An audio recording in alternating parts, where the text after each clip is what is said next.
बाजू छना बिलोरी लागनी घामा। नमस्कार साथियों, एंड पहला मैं हेमलता हेमू आज के खास भेंटघाट कार्यक्रम में हमारे पहाड़नामा स्टूडियो में मौजूद है उत्तराखंड की सुप्रसिद्ध लोक गायिका श्रीमती कमला देवी जी। नमस्कार दीदी। नमस्कार। तो दीदी, आपका हमारे पहाड़नामा स्टूडियो में हाँ। हार्दिक स्वागत एवं अभिनंदन है। धन्यवाद। हाँ, तो दीदी आज आप हमारे स्टूडियो में आए।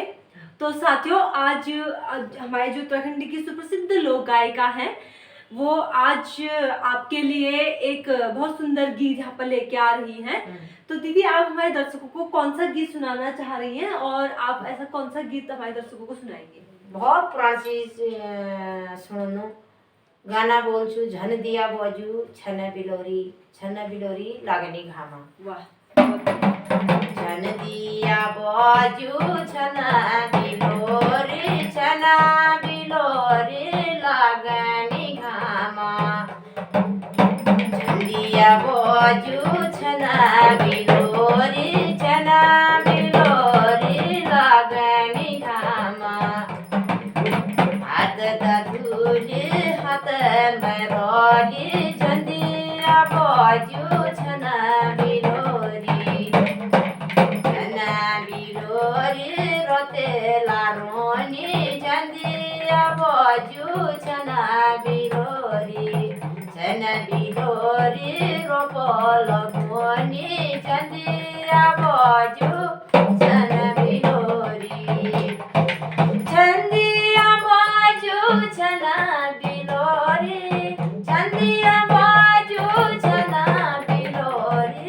छना बिलोरी लागनी घामा।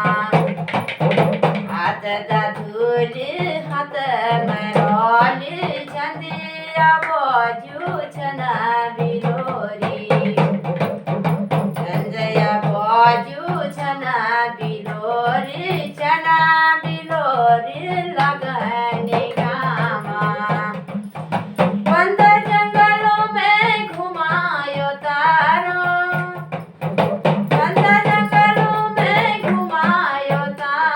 मेरे भूलू मोहना परी ने मारो।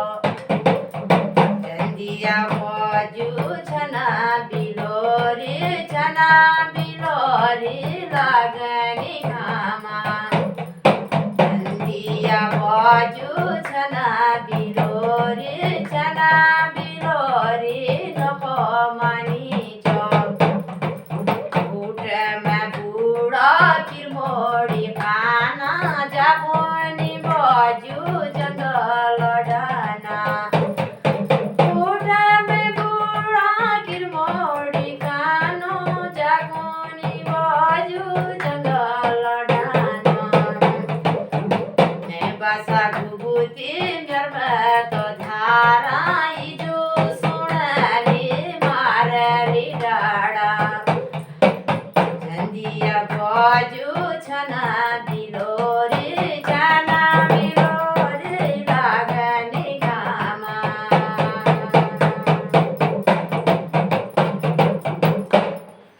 बहुत सुंदर, बहुत बढ़िया। ये गीत आपने जो सुनाया ना, वाकई में मन मतलब भावुक हो गया है। मतलब जो आपने बोला कि झन दिया बाजू छाना बिलोरी, वाकई में ये गीत बहुत ही सुंदर गीत है। मतलब ये जब एक लड़की अपने ससुराल में होती है तो उस टाइम पे जब वो जंगल जाती है या काम करती है तो तब वो ये गीत गाती है कि क्या कहते हैं, मतलब मेरे को झन दिया बाजू छाना बिलोरी, मतलब घाम लागल, शायद घाम लगता होगा उस टाइम बहुत ज्यादा। तो ज्यादा तो मुझे नहीं पता, बट आपने ये गीत के माध्यम से वाकई में मतलब कुछ बताया, मतलब कि मेरे को झन दिया बाजू छाना बिलोरी घाम लागल, मतलब इस टाइप का ना। हाँ, कि वहाँ पर घाम लगता है। तो दीदी, जैसे आपने अभी बहुत अच्छा गीत आपने हमारे दर्शकों को सुनाया, वाकई में मतलब मन भावुक उठा उससे। तो आपने मतलब इतने अच्छे आपने कार्यक्रम आप करते हैं, काफ़ी अच्छा। आप उत्तराखंड के अंदर जो हमारे कुमाऊं कल्चर है वो आप लेके आती हैं और उसमें आप काफ़ी अच्छा काम करती हैं। उसी के साथ साथ आप एक समाज सेवी भी हैं, आप समाज सेविका भी काम करती हैं। हाँ, हाँ। जैसे आपने हाल ही में आपने रक्तदान किया हाँ, है। जो- वाकई में रक्तदान महादान एक बहुत बड़ा पुण्य का काम है। तो आप बताएंगे कि आपने रक्तदान क्यों किया, कैसे किया? बहुत गरीब एक महिला आई थी बागेश्वर पे, जी तो उसको बहुत ब्लड की जरूरत हो रही थी। जी। तो गुरु वाली बात आई, तो उन्होंने थोड़ी जांच बूझ करके तो मैंने एक बोतल अपने इस दाहिने हाथ से दे दिया। अच्छा। फिर उसके बाद फिर जाके कम ब्लड का बहुत कम प्रयोग हो गया, तो एक बोतल मैंने बाएं हाथ से 2 बोतल ब्लड मैंने दान में किया है, वाह। 2 बोतल मैंने दिया। अच्छा, वाह बहुत बढ़िया दीदी। मतलब वाकई में आप मतलब सच कहूँ तो मतलब ऐसे महिलाएं मतलब बहुत कम हैं जो मतलब ऐसे आगे आती हैं, समाज सेवा के लिए जो आगे आती हैं। तो दीदी ने जैसे बताया कि उन्होंने 2 बोतल रक्तदान किया उन्होंने उस गरीब महिला के लिए।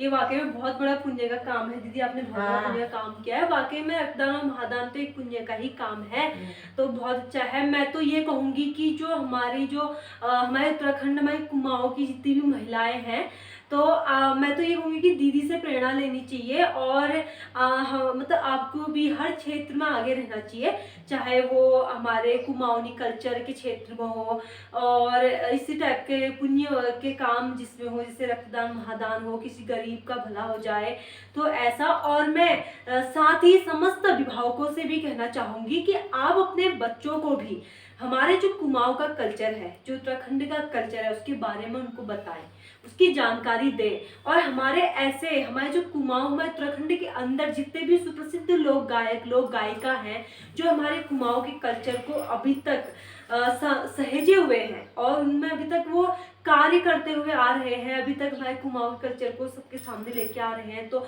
उनसे उनका संपर्क कराएं ताकि वो उनको जानकारी दे, उनसे उनको प्रशिक्षण उनसे दिया जाए, ताकि हमारे जो आने वाली जो पीढ़ी है, आजकल हम देखा जाए कि हमारे जो अभी के जो पीढ़ी है, जो बच्चे हैं, काफ़ी बच्चों को हमारे कुमाऊं का कल्चर क्या है वो उनको नहीं पता।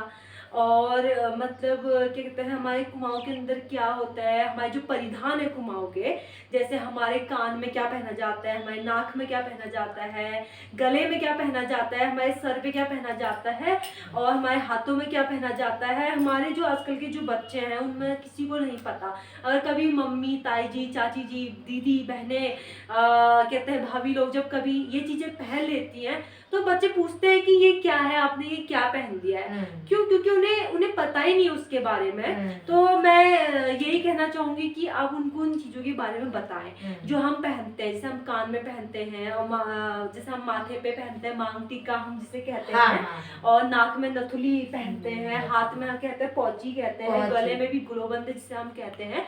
तो उनके बारे में बच्चों को जानकारी दे ताकि हमारी जो आने वाली पीढ़ी है, क्योंकि देखो कहीं ना कहीं हमारे जो कुमाऊं का जो हमारा जो कल्चर है, जो कुमाऊं के जो परिधान है, ये आगे की जो आने वाली जो पीढ़ी है उन्होंने पहनना तो है ही वो, लेकिन उनको जब उनके बारे में जानकारी नहीं होगी तो कहाँ पहनेंगे ना। आजकल हम देख रहे हैं कि इसका जो हमारे कुमाऊं का जो परिधान उसका भी बहुत कम उपयोग हो रहा है। तो इसलिए मैं यही कहना चाहूंगी कि आप हमारे जो ऐसे जो जानकार हैं कुमाऊं के सुप्रसिद्ध जो लोक गायिका हैं, ये इनसे आप संपर्क कराएं और अपने बच्चों को भी इसके बारे में जानकारी दें, कुमाऊं के कल्चर के बारे में उनको बताएं कि हमारे कुमाऊं के अंदर क्या क्या कल्चर है, कैसे कैसे कल्चर है और कितने क्या क्या त्योहार होते हैं और उन त्योहारों को हम कैसे मनाते हैं ना, ताकि उनको भी उसके बारे में जानकारी मिले।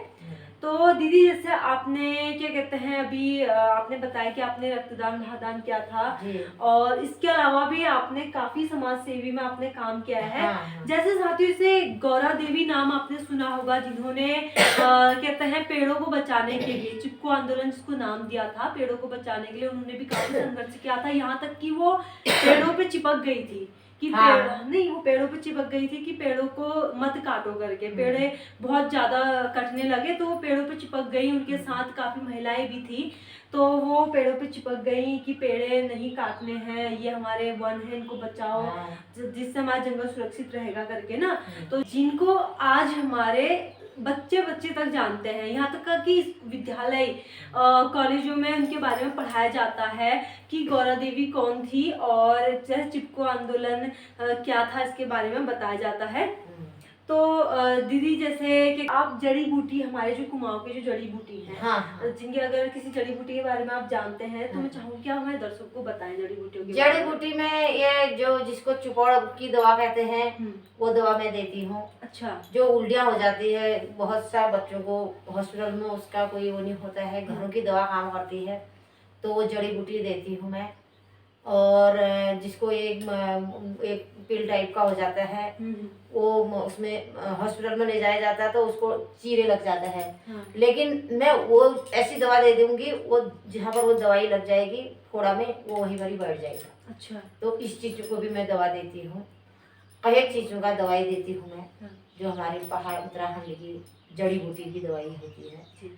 तो हमारे पिताजी इसमें क्या कहते हैं, आयुर्वेद की दवाई देते थे। अच्छा। हाँ पहले, आज के तो क्या है कि थोड़ी सी तबीयत खराब हो जाती तो सीधे हॉस्पिटल पहुँचते हैं। पहले के समय, हमारा समय में क्या था कि घर की दवा काम करती थी।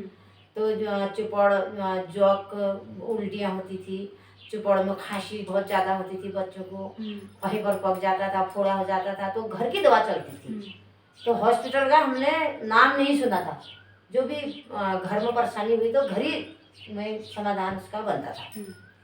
बहुत बढ़िया दीदी, जैसे आपने बताया। हाँ। कि जैसे कि क्या क्या जड़ी बूटी आपने बताया। हाँ। दीदी आपको इन जड़ी बूटियों के बारे में मतलब इतनी जानकारी आपको कैसे? मेरे पिताजी ये दवा देते थे पहले, हमारे बूबू जी देते थे। अच्छा।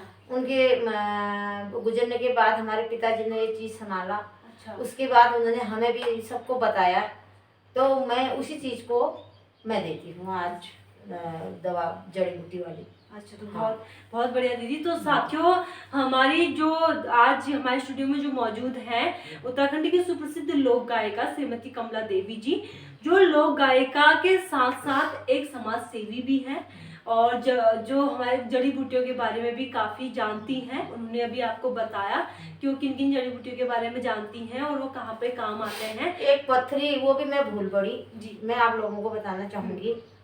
तो पथरी जिसका आज सीधे ऑपरेशन हो जा रहा है। हाँ।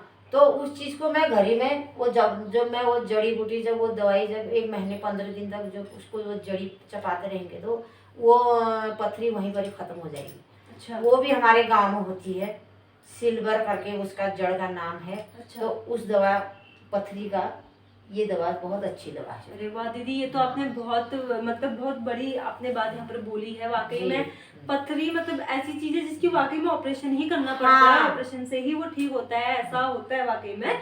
तो आपने बताया कि पथरी, आप एक जड़ी बूटी जो आपने बताया सिल्वर, आप उसका हाँ। नाम बता रही हैं। तो साथियों, जैसे दीदी बोल रही हैं कि पथरी की भी दवाई हमारे कुमाऊं के अंदर जड़ी बूटी है एक, जो पथरी को मतलब दूर कर देगी, साफ कर देगी, ठीक कर देगी, जिसमें ऑपरेशन करने की नौबत नहीं आएगी। तो मैं ये भी कहना चाहूंगी कि अगर किसी को इस तरह की दिक्कतें हैं या परेशानियां हैं तो आप कृपया करके आप संपर्क करें, ताकि हम दीदी से आपका संपर्क कराएं और दीदी आपको उसके बारे में जानकारी दें। क्योंकि होता है बहुत से लोग जो गरीब घर के होते हैं वो ऑपरेशन नहीं करा पाते हैं। हमने ऐसे बहुत देखे हैं कि ऑपरेशन ना होने के कारण उनकी जल्दी मृत्यु हो जाती है, वो लोग जल्दी मतलब वो हो जाते हैं। तो इसलिए अगर जिसको इतनी ज़्यादा दिक्कत है तो वो संपर्क करें, हमसे संपर्क करें, हम उनका संपर्क दीदी से कराएं, ताकि दीदी उनको ये पथरी जैसी इन बहुत गंभीर बीमारियों की जो उनको जानकारी होगी वो उसके बारे में जड़ी बूटी आपको बताएंगे। तो आप उसका उपयोग करें, लेकिन वो उपयोग आप एक जानकार के ही संपर्क में रहकर करें, स्वयं से ना करें। जैसे हमारी दीदी हैं, आप इनके संपर्क में रहकर उन जड़ी बूटियों का उपयोग करें, तभी उसका फायदा भी होगा। तो साथियों, आज का खास भेंटघाट कार्यक्रम अगर आपको अच्छा लगा तो प्लीज़ हमारे चैनल को सब्सक्राइब कीजिएगा, हमारे वीडियो को लाइक कीजिएगा और हमारे वीडियो को ज़्यादा से ज़्यादा शेयर कीजिएगा, ताकि सभी लोगों को हमारी वीडियो पहुंचे। क्योंकि हम अपने पहाड़नामा स्टूडियो के माध्यम से ऐसे ही उत्तराखंड के सुप्रसिद्ध लोक गायक, लोक गायिका और जड़ी बूटी के बारे में जो जानते हैं उनको हम आपके सामने लाते रहेंगे, जो आपको उनके बारे में जानकारी देते रहेंगे। क्योंकि जड़ी बूटी सबसे महत्व है, तो हम कोशिश करेंगे कि ज़्यादा से ज़्यादा जड़ी बूटियों के बारे में आपको यहाँ पर जानकारी दी जाए, जिससे आपको घर में ही आराम मिले, लेकिन वो आप एक जानकार के संपर्क में रहकर ही आप करें। तो और अगर आपको कोई भी दिक्कत है, कोई भी परेशानी है, तो आप हमें कमेंट्स बॉक्स में कमेंट्स करके बताएं, और हमारी वीडियो, हमारे कार्यक्रम आपको कैसा लगा वो भी बताएं। साथ ही अगर आपको पथरी जैसी गंभीर बीमारियां हैं तो आप हमें कमेंट्स करके बताएं, ताकि हम आपका संपर्क दीदी से कराएं और दीदी आपको उसके बारे में बताएं। तो तब तक के लिए आप बने रहें हमारे पहाड़नामा चैनल के साथ। ओके, नमस्कार, धन्यवाद।